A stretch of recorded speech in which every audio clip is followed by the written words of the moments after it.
Good morning, students. Today we will discuss regarding the scheduling. Yesterday I posted one video regarding aggregate planning. In that aggregate planning, the IAM lecturer has to be taught different aspects like meaning and definition, objectives of aggregate planning, manufacturing and service of aggregate planning inputs, what are the aggregate planning inputs will be there, and how we can be made an aggregate planning, and what are the strategies we have to be implemented over there to be made an effective planning. And in that part of aggregate planning, what are the passive aggregate planning and what are the restrictive strategies are aggregate in aggregate planning, and what are the basic approaches are there. In that basic approach, cage approach and level approach, this and all they have to be covered. And this is the continuation of the planning. When we have to be planned, the sequence of scheduling will be comes according to the plan itself. Only we have to be made a more schedule, effective schedule. Otherwise, without a planning, we cannot be made an effective scheduling. For that, an effective scheduling, we have made different things has to be considered. Then we have to be made some scheduling the activities. What is the meaning? Now we will discuss regarding the what is the meaning of scheduling. Scheduling is the prescribing of what, when and where each operation necessary to manufacture the product is to be performed, or it is also defined as establishing of time at which to bring and complete each event of operation comprising a produce. They are otherwise we can be thought like this. The principal aim of scheduling is the plan of sequence of work, so that production can be systematically arranged towards the end of completion of all products by due dates. Here we have industrial customers and other customers. The customers will made us an order. For fulfillment of the order, we have to be plan and effective to deliver the goods with the due date. For that, we have to be made a more proper planning. Then that proper planning we can be implementing with the sequence of activities or with the scheduling. Here we are scheduling the different activities related to the production for fulfillment of the delivery of goods to the for a due date to the customers. And what are the principles we have to be follow in the scheduling activity? Here we have to be follow the three principles for scheduling activities related to the production. First principle of optimum task size. Principle of optimum task size means we have to achieve maximum efficiency of task size will be very less or small one. Then only the same order has to be implemented, means we can have more productivity or effective work will be completed, and we will be maximize a work productivity, maximize the efficiency of the productivity. And another principle is the principle of optimum production plan. When we are planning regarding the production, that we have to be scheduled, and we can be schedule that work into the equal load in all plants. We are not to be arrange full load to the one particular plant. We have to be segregate that load to the each and every plant in equal way. That is another principle. And final principle is the principle of optimum sequence. In this, sequencing tends to achieve the maximum efficiency when work is planned. That is, the work hours are normally used in the same sequence of work. The work we have to be used the same sequence. The sequence has not to be changed. The same sequence we have to be implement each and everything to made production. And here we have two types of scheduling will be there, that is the forward scheduling and backward scheduling. The forward scheduling and backward scheduling are different two types. Like forward scheduling is the commonly used in the job shop scheduling, where customers place their orders one needed as soon as possible basis. Here we will be showing that forward scheduling how it will be works. In the forward scheduling, when the customer places an order, in the order itself they will be think about the delivery date. Here first of all, in forward scheduling they will be obtain the raw material, and they can be process the operations 1 2 3 4 and final assembly, and before the due date they can be completed. That is nothing but the forward scheduling. The forward scheduling determines the start and finish time and next priority jobs by assigning in the earliest available time slot and for most that from the time, and determines when the job will be finished in the work centers. Here the forward scheduling will be takes place when the customer place their orders, there itself they will be think about that delivery date, and they can be planned for the scheduling of different activities and producing the different activities before the due date. This is nothing but the forward scheduling.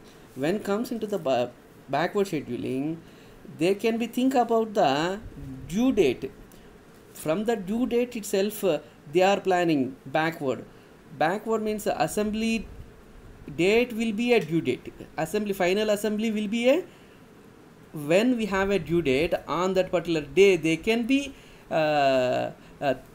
taken as an first step. The final assembly date will be due date, and there itself they can comes to when they have to be start a production. That is nothing but a backward scheduling. Here the figures are showing you. Here the days are there 1 2 3 4 5 6 7 8 9 10 11 12. Here we have 12 days. The due date is the 12.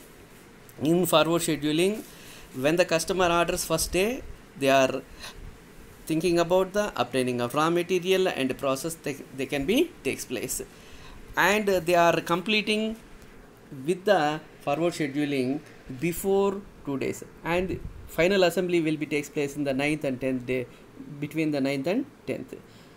And when comes into the backward scheduling, the final assembly date will be 12th, due date will be also be 12th.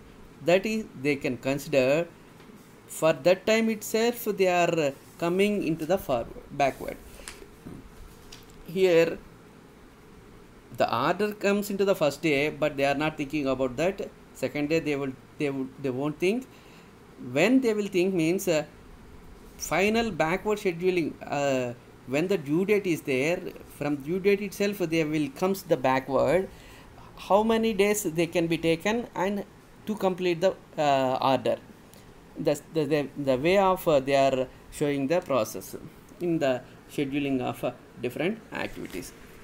And the next one is the scheduling methodology. Here we have a scheduling methodology depends upon the different type of industry, organization, product and level of sophistication required by the companies and different situations.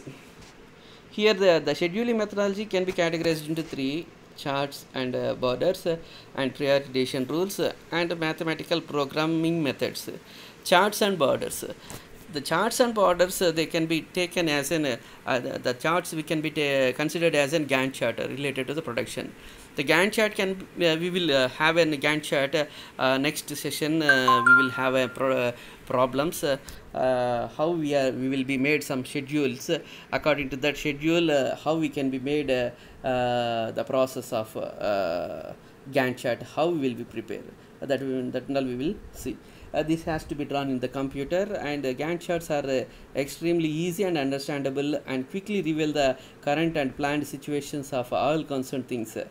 Here we have we can use the several forms like scheduling or progress charts, which depicts the sequential scheduling. Load chart, it will shows that assign of group of work and workers to the missions, workers and our missions, record charts where we can use the record the actual operating times and delay of works and missions. It has to be taken into the Gantt chart. And another one is the prioritization rule. In the prioritization rules, there are simplified and guidelines for determined by the sequence of which jobs will be done in the order. Here we have a different symbols and the different priority rules will be there. FCFS, first come and first served. When the customer comes, who are the first customers came, we can be serve the first serves that first customer itself. For example, we have 5 customers, first, second, third and fourth. First A, second B, third C, fourth D, like that. We can serve for the A first and B, తర్వాత C, like that we will be served. EDO rule, earliest due date.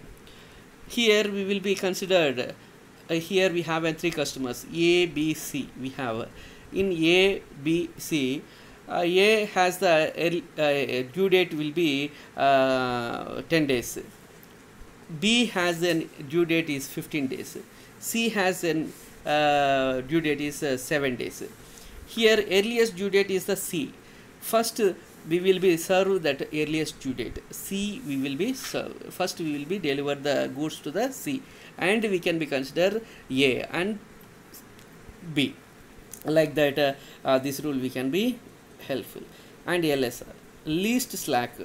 Here time due less processing time. For taking of the processing, which type of product will have less processing time, that type of products we will be served first, then we will be take longer process goods in this LS. SPT rule, shortest processing time. Processing time will be very short. And largest processing time. Which of the activities have largest processing time, that will be considered first, and then we can take another one. PCO, preferred customer order. He is the important customer, means we can be arrange first to them, and we will be consider next preferred one and next preferred one. RS rule, random selection. When we have an customers, for that customers we will be selecting a random way of situations. In the way of we will be selecting that. And mathematical program. In the another method is the mathematical. Here we have an scheduling is a complex resource allocation of problem. Firms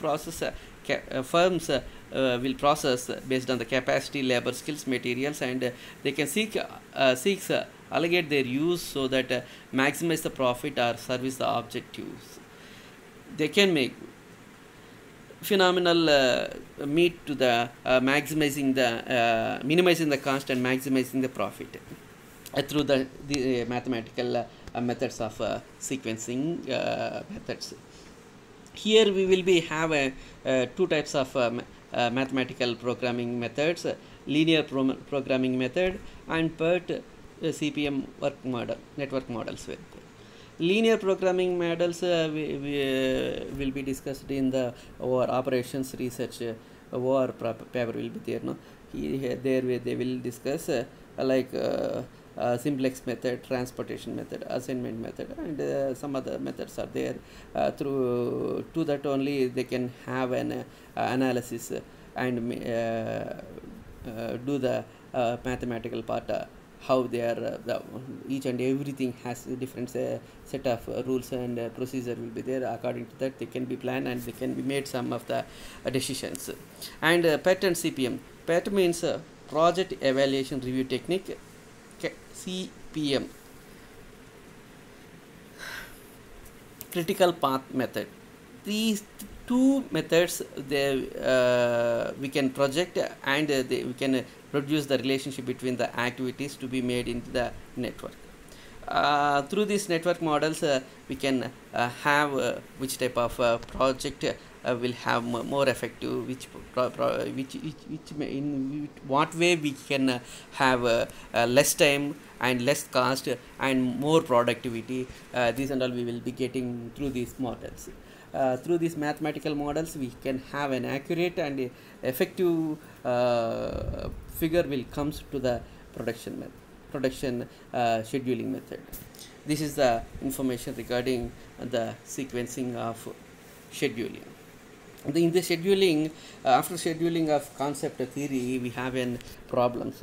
How we can be solve that problem? We can job shop and flow shop scheduling problems will be there, and we will be discussed in next session. Thank you.